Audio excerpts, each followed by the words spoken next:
Hello and welcome to Angelo's Reviews, and today I'll be reviewing the concert I saw yesterday at the Brangwyn Hall in Swansea, featuring violinist Akiko Suwanai, the BBC National Orchestra of Wales, conducted by their principal guest conductor, Jaime Martín. Now the programme was very rich, very warm, very beautiful, and with three very contrasting pieces, but all which had a warm lyrical element to it. So the first piece was by fellow Welsh composer Grace Williams, and it was her Sea Sketches. Now the Sea Sketches is only written for strings, and it was nice to listen to, nice to hear it live, because as it isn't played live that much. But if I'm being perfectly honest, I thought the piece itself didn't really appeal to me as such. There were five movements. The only movement I particularly liked was the last movement, which was very warm, very lyrical, and was quite nice and relaxing, quite tranquil. That's the right word to describe it, tranquil. But there are other movements, like, for example, the first movement, where it just felt like the music wasn't going anywhere, in a way. Sorry if I'm offending any Grace Williams fans here, but that's why I kind of thought of it. It just felt like it just started so abruptly, and I was like, whoa, what's going on, you know? And it was like that for the fourth movement as well. It was very like scurrying and stuff. It just felt a bit, well, there was no direction to it. That's what I kind of thought. But I'm not saying the performance was bad. The strings played really, really well. Especially in the last movement, they had the first violins had very lyrical line, very lyrical passage. So yeah, that's my thoughts on the Grace Williams.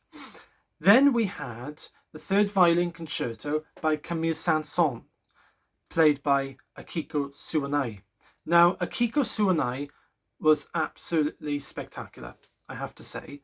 Her technique was flawless, it was outstanding, and the orchestral accompaniment was extremely exciting throughout.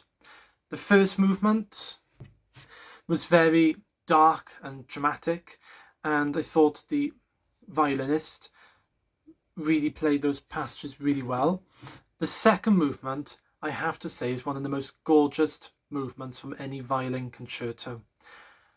I have to be honest, the Saint-Saëns was written around a similar time to the Tchaikovsky concerto, and obviously in many concert programs these days you see the Beethoven concerto, the Brahms, the Tchaikovsky, Mendelssohn, Bruch played often, but I don't see the Saint-Saëns being played often, and I think it's really a shame, because it's such a great concerto. It needs to be played more often, in my opinion. The second movement was gorgeous, really unique writing for the violin and for the orchestra, particularly at the end of the movement, where the violin is playing like a B flat major arpeggio, really high, like a couple of octaves higher than it was before. So those features like that, and the clarinet imitates that arpeggic feature as well. It's very unique creative writing. The third movement was just absolutely spectacular, phenomenal. The piece was written for Spanish violinist Pablo de Sarasate, and the third movement did have like a Spanish flair to it, and I could really hear that in the solo violin and in the orchestra as well. It reminded me a bit like Carmen, for instance, because that's quite Spanish, the coda, the conclusion to the piece, was just spectacular, very riveting, exciting. It was just an all-round terrific performance of this wonderful violin concerto, which ought to be performed more often. Unfortunately, I wish the violinist Akiko Suwanai did an encore, but unfortunately she didn't, which was a little shame, but it didn't spoil the concert. Finally, in the second half, we had Elgar's very popular Enigma Variations. Now, the Enigma Variations is such an incredible piece. I can never get tired of it, and I'm sure most people never get tired of it as well. It's just simply a joy to listen to. And this performance yesterday with the BBC Now, conducted by Jaime Martín, was absolutely exceptional. I have to say, exceptional from the start to the finish. Obviously, there's so many different variations. I could go on and on and on. But some notable highlights, well, the very beginning, the theme. It was just... the strings really had a warm, luscious quality to it. Variation number 7, Detroit, which I particularly like, it starts off with the timps. If I can find it in my score, I've got my score here. I can show you what I mean here. Right, number 7, Detroit. There we are. If you have a look, here we are. Let me just...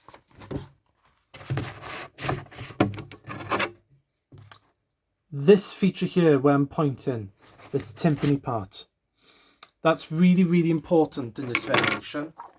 And the timpanist of the BBC Now, well, the timpanist was someone stepping in, Phil Hughes. He played absolutely phenomenal. And every note you could hear from that. And it's really, really, really important. It makes it more characteristic. The rest of the percussion section in that movement, and the rest of it as well, was just spot on time. You know, it was just phenomenal. The Nimrod, right? A lot of people, a lot of conductors, I don't know why, but they tend to rush Nimrod for some reason, and I think rushing Nimrod tends to lose its impact. But Jaime Martín didn't rush it at all. He held it back and let the orchestra just go for it. And I particularly heard as well the lower brass, the trombones and the tuba, how warm they were, and the strings were incredibly warm. It was such an amazing rendition of Nimrod. Some other notable highlights: the variation 10, Doorbella, very quirky, characterful. Jaime Martín had lots of fun. And the finale, oh my gosh, the finale, absolutely incredible. Everyone was on top of their game in the finale. Apart from an exception, towards the end of the piece, if I just show you here, you got these long chords which come to a conclusion. And at one point, at this particular chord here, no one came on time. I was like, it was all going so well. I was getting ready for this amazing conclusion. Then when we got to that chord, it was like, oh my goodness, what just happened? And I'll tell you what happened.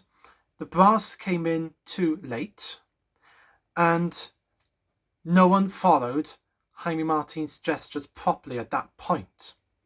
So that particular chord was a bit of a slop, let's say. But they redeemed themselves in the last chord, in the ending. It was just that point it was. I have no idea what happened then. These things happen sometimes. But apart from that, aside from that issue, it was an exceptional, top first-class performance of a well-loved piece. So yeah, that's my review of this concert yesterday. I hope you enjoyed and hope you all take care.